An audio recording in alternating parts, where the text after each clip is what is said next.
जैसे सोनार से सोना चांदी जेवर खरीद कर आते हैं तो चुपचाप मौन में सीधे घर आ जाते हैं कि किसी को भनक भी नहीं लगने देते कि हमने सोना खरीदा है। ऐसे ही जब हम सत्संग करके आते हैं तो हमें घर लौटते हैं तो मौन में प्रभु का सुमिरन करते हुए लौटना चाहिए, क्योंकि ज्ञान के हीरे मोती रूपी कीमती वचन तो हम लेकर आते ही हैं। कहीं व्यर्थ की बातों में इसे हम गंवा ना दें। इस सुविचार के साथ आज की वीडियो का आरंभ करती हूँ। आज की वीडियो में आप रसपान करेंगे ज्येष्ठ महात्मा कथा का 18वां और 19वां अध्याय, जिसके अंतर्गत आपको निर्जला एकादशी के व्रत का वर्णन मिलता है। इसके पहले की कथा अगर आपने नहीं सुनी है तो वो मेरे चैनल पर ज्येष्ठ महात्मा कथा 2025 प्लेलिस्ट में उपलब्ध है। आप वहाँ से इसे सुन सकते हैं, क्योंकि सारी कथाएं एक दूसरे से जुड़ी हुई है। सुनने से आपको समझने में आसानी होगी। आप सबसे अनुरोध है कि कथा का श्रवण हमेशा संपूर्ण करें और दिल से कमेंट बॉक्स में हरे कृष्ण अवश्य लिखें। भीमसेन जी कहने लगे, हे तात, आपने जो एकादशी का व्रत और उसका जो महात्मा कहा है, यह मुझको कुछ मूर्छित होने से सत्य प्रतीत नहीं होता। अतः आप वात्सल्य भाव त्याग कर ठीक ठाक बताइए। यदि आप सत्य वचन न कहेंगे तो मैं विदुर वचन धृतराष्ट्र के प्रति जो विदुर ने वचन कहे थे उसके समान नष्ट हो जाऊंगा। हे तात, मंत्री, पुरोहित और वैद्य, इनको सत्य और यथार्थ वचन ही बोलने चाहिए, अन्यथा केवल मीठे वचन बोलने से उनके धन, धर्म और शरीर तीनों ही नष्ट हो जाते हैं। व्यास जी कहने लगे कि हे पवन पुत्र भीमसेन, हमने जो पहले संक्षेप में तुमसे कहा है वह सर्वथा सत्य है, इसको असत्य बिल्कुल नहीं मानना। मैं इस विषय में तुमको एक प्राचीन इतिहास सुनाता हूँ। तुम उन स्कंद जी के वचनों को सुनकर संशय रहित हो जाओगे। पूर्व काल में कालाजन पर्वत पर पुलिंद नाम वाला विख्यात समस्त धर्मों का पालन करने वाला ज्ञाता हुआ।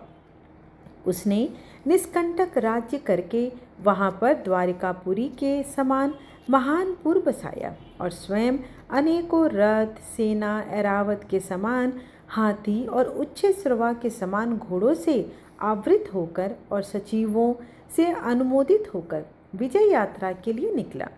100 योजन के प्रमाण से उसकी सेना पुर से बाहर निकली और राजा के साथ चलने वाली जो पैदल सेना थी वह सारी पृथ्वी पर छा रही थी। 7 व्यूह सेना की रचना से युक्त वह सेना 7 महासमुद्रों के समान प्रतीत होती थी। राजा ने बड़े बड़े मंडलिक वीर राजाओं और सेवकों को जीतकर उनसे बहुत सा धन और कर लेकर अपने पुर को वापस लौटा दिया। इस तरह पृथ्वी के अनेक चक्रवर्ती राजाओं को जीता। जिस सेनापति को बलवान सुनता था वहाँ वेग पूर्वक जाकर उनको जीत लेता था। इस प्रकार घूमते घूमते राजा के गुप्तचरों ने आकर राजा को संदेश दिया कि महाराज, यहाँ पर सबों का मालिक एक परम धर्मात्मा एक राजा है, जो कि श्रुति, स्मृति और पुराणों का ज्ञाता है, देवता तथा अतिथि का पूजक तथा सत्य प्रतिज्ञा और बड़ा शूरवीर है। आज तक किसी से भी नहीं जीता गया। उसको बिना जीते इस भूमंडल में आपकी कीर्ति संतुष्टजनक नहीं है। अपने गुप्तचरों से यह समाचार सुनकर राजा पुलिंद ने अपने अपने मंत्रियों सहित और सेना सहित उस प्राचीन वही के संपूर्ण नगर को चारों तरफ से घेर लिया और राजा पुलिंद ने सैनिक उस नगर के चारों तरफ स्थित हो गए, जैसे वन में बहुत से गीदड़ों से एक सिंह घेर लिया हो। इसी तरह उसको चारों तरफ से घेर लिया। हे तपोधन, उस समय उस नगर में बड़ा कोलाहल मचा। कुछ लोगों ने राजा से और कुछ ने मंत्रियों से जाकर कहा, हे राजन, उस दिन ज्येष्ठ मास के शुक्ल पक्ष की एकादशी तिथि थी। उस नगर के सभी लोग स्नान आदि करके भगवान विष्णु की पूजा में रत हो गए और पूजा में लीन होने के कारण आपस में बातचीत भी नहीं कर रहे थे। ऐसे समय में राजा पुलिंद के सैनिकों ने ग्राम में घुसकर लूट मार मचा दी। इसी बीच में किसी ग्रामवासी ने राजा पुलिंद को नमस्कार कर हाथ जोड़कर अति शांति के साथ जाकर यह वचन कहा, हे राजन, आप बड़े पुण्य देने वाली एकादशी का व्रत है और हमारे राजा समस्त नागरिकों के साथ पूजा में स्थित हैं। आज नागरिक लोग तथा राजा भोजन, भाषण, हिंसा, मिथ्या वचन तथा और किसी भी प्रकार का दुष्कर्म नहीं करते हैं। इसलिए आप हे राजन आज और कल के लिए कृपा कीजिए। मैं अपने राजा की आज्ञा से नहीं आया हूँ। मैंने यहाँ की जो स्थित है वो मैंने आपको बताया। अब आप स्वयं अपने विचार से करिए। अतः हे राजन, इन दिनों में आप जो कुछ भी करेंगे हमारे राजा उसे सहन करेंगे, परंतु परसों क्या होगा यह मैं नहीं कह सकता और ना ही मैं जानता हूँ।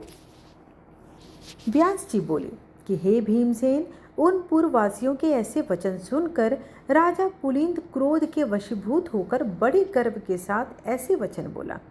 एक ग्रामवासी, यह एकादशी कौन है? इस दिन किसका व्रत किया जाता है? अरे मूढ़, निष्फल बात क्यों बनाता है? तुम अपने घर कुशलता से चला जा, नहीं तो मेरे ये परम दारुण दूत तुझको मारेंगे। तत्पश्चात वे सब सैनिक नगर के अंदर घुस गए और बड़े बड़े महात्मा और साहूकारों के घर के दरवाजे तोड़कर घरों का अन्न और धन और कोष धीरे धीरे ले जाने लगे। बड़े बड़े धन वालों के घरों के फाटक तोड़कर अच्छे अच्छे धन को ले गए और समस्त नगर के घर भयानक सैनिकों से भर गया। उस दिन पूर्ववासियों को कंदमूल और फलादि कुछ भी नहीं मिल सका और समस्त पूर्ववासियों का निर्जला एकादशी व्रत संपूर्ण हो गया। सूर्य नारायण अस्त हो गए और नगर के बालकों तक को जल भी नहीं मिला और नगर में बड़ा हाहाकार होने लगा। स्वर्ग में भगवान विष्णु सहसा उठकर खड़े हो गए तथा गरुड़ जी को बुलाकर उनके कान में बहुत सी बातें समझा दी तथा गरुड़ जी की सवारी कर शीघ्र उसी नगर को गए और वहां जाकर विविध प्रकार की सेना की रचना की। उस सेना के सैनिक, जिनमें किसी के 3 मुख, 3 नेत्र, 7 जिह्वा, 4 पैर, महान अद्भुत बड़े बड़े दांत तथा 3 सिर, 2 मुख तथा 10 मुख, 6 मुख तथा 5 मुख, हाथी के समान मुख, हाथी के समान स्वरूप, सिंह जैसी आकृति वाले महाभयानक नृसिंह के समान तेजस्वी, सिंदूर से पुंजित मुख, महिषासुर के समान प्रभा युक्त ऊर्ध्व के दिगंबर नरमुंडधारी, आंतों की माला से युक्त व्याघ्र चर्मधारी। इससे पहले ऐसी सेना कभी किसी ने नहीं देखी थी। ऐसी सेना को सर्वव्यापक प्रभु विष्णु भगवान ने आज्ञा दी कि राजाओं में अधम इस राजा पुलिंद को सेना सहित मेरी आज्ञा से सूर्योदय से पूर्व ही खूब अच्छी तरह से नाश करो। भगवान विष्णु की आज्ञा को सिरोधार्य कर वह विष्णु ने सैनिक दल शत्रु सैनिकों में घुस गए और शस्त्र प्रहार तथा वध करने लगे, जिससे बड़ा कोलाहल मच गया। कुछ खंग से मारे गए, कुछ खटवांग से वध हुए, कुछ दांतों से काटे गए।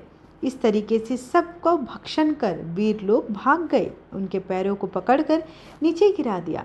इस प्रकार पैदल सेना के बहुत से वीर मारे गए और बहुत से खा लिए गए। रथी, घुड़सवार, घोड़ा आदि जितने भी चराचर उनके साथ थे, सबको भगवान विष्णु की कृपा से नष्ट कर दिया गया। उनके शिविर में आग लगाकर भस्म कर दिया गया। उसको बड़ा प्रकाश हुआ। उस प्रकाश को देखकर सबको बड़ा विस्मय हुआ। कहने लगे, तुम लोग कौन हो और कहाँ से आए हो? हम लोगों ने ऐसे वीरों को कहीं पर भी नहीं देखा। अतः उनको मनुष्य न समझकर सब सैनिक भागने लगे। सैनिकों को भागता देखकर विष्णु सैनिकों ने उनका पीछा कर उन्हें मार डाला। इस प्रकार पुलिंद ने सब सैनिकों को मार डाला। इसके पश्चात विष्णु गणों के साथ युद्ध करने के लिए स्वयं राजा पुलिंद गया और अस्त्र शस्त्र के दारुण प्रहार से आधा प्रहर युद्ध किया। जब उनके साथ युद्ध करने में किसी भी प्रकार से वह समर्थ न हुआ, तब मन में विचार करने लगा कि अब हम भी यहाँ से भाग जाएं, अन्यथा यहाँ पर सब नष्ट हो जाएंगे। ऐसा विचार करके राजा पुलिंद ने मेघास्त्र छोड़ा, जिसके द्वारा वहाँ घोर अंधकार हो गया और मेघ जल बरसाने लगे तथा बड़े प्रचंड वेग से पवन बहने लगे। इससे विष्णु गण सब मुक्त हो गए और जो जहाँ पर थे वहीं सब काम छोड़कर बैठ गए। ऐसा समय देखकर राजा पुलिंद घोड़े पर सवार होकर सहसा वहाँ से चल दिया। जो शेष सैनिक बच रहे थे वह भी राजा के चले जाने पर वहाँ से चल दिए। भक्तवत्सल विष्णु भगवान अपने भक्त का कार्य करके अपने लोक में चले गए। प्रातःकाल होने पर नगरवासी अत्यंत आश्चर्य करने लगे और वहाँ पर शत्रु की सेना न देखकर अंत में पारण के समय उन्होंने निश्चय किया कि यह सब कुछ स्वप्न मात्र था तथा भगवत प्रिय स्नानादि कर्म किए।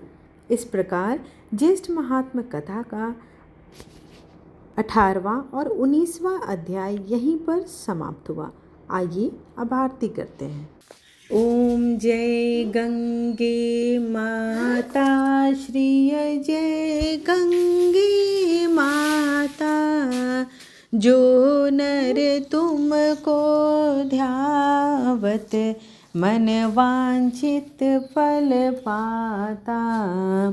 ओम जय गंगे माता, चंद्र सी ज्योत तुम्हारी जल निर्मल आता। शरण पड़े जो तेरी सो नर तर जाता।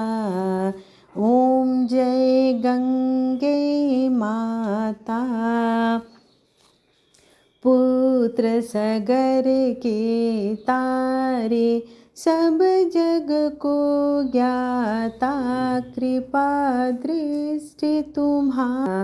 ओम जय गंगे माता, एक ही बार जो तेरी शरणागति आता। यम की त्रास मिटा कर परम गति पाता। ओम जय गंगे माता, आरती मातु तुम्हारी जो जन नित्य गाता। दास वही सहज में मुक्ति को पाता। ओम जय गंगे माता, जो नर तुमको ध्याता मन वांछित फल पाता। ओम जय गंगे माता। ओम जय जगदीश हरे स्वामी, जय जगदीश हरे। भक्त जनों के संकट क्षण में दूर करे। ओम जय जगदीश हरे, जो ध्यावे फल पावे। दुख बिन से मन का सुख संपत्ति घर आवे। कष्ट मिटे तन का। ओम जय जगदीश हरे। मात पिता तुम मेरे, शरण गहूँ मैं किसकी। तुम बिन और न दूजा, आस करूँ मैं किसकी। ओम जय जगदीश हरे। तुम पूर्ण परमात्मा, तुम अंतर्यामी। पार ब्रह्म परमेश्वर, तुम सबके स्वामी। ओम जय जगदीश हरे। तुम करुणा के सागर, तुम पालन करता। मैं मूरख खल कामी, कृपा करो भरता। ओम जय जगदीश हरे। तुम हो एक अगोचर, सबके प्राणपति किस विधि मिलूं दयामय, तुमको मैं कुमति। ओम जय जगदीश हरे, दिन बंधु दुख हरता, तुम ठाकुर मेरे अपने हाथ उठाओ। द्वार पड़ा मैं तेरे, ओम जय जगदीश हरे। विषय विकार मिटाओ, पाप हरो देवा, श्रद्धा भक्ति बढ़ाओ। संतन की सेवा, ओम जय जगदीश हरे। तन मन धन और संपत्ति सब कुछ है तेरा, तेरा तुझको अर्पण क्या लागे मेरा। ओम जय जगदीश हरे। श्री जगदीश जी की आरती जो कोई नर गावे, कहत शिवानंद स्वामी मन वांछित फल पावे। ओम जय जगदीश हरे, स्वामी जय जगदीश हरे। त्वमेव माता च पिता त्वमेव, त्वमेव बन्धु च सखा त्वमेव, त्वमेव वेद्या द्रविणं त्वमेव, त्वमेव सर्वं मम देव देव। आज की वीडियो अगर आपको पसंद आई हो तो चैनल को लाइक शेयर एंड सब्सक्राइब अवश्य करें। वीडियो को लाइक करें और ज़्यादा से ज़्यादा लोगों को शेयर करें ताकि वो भी इनका लाभ उठा सके। धन्यवाद।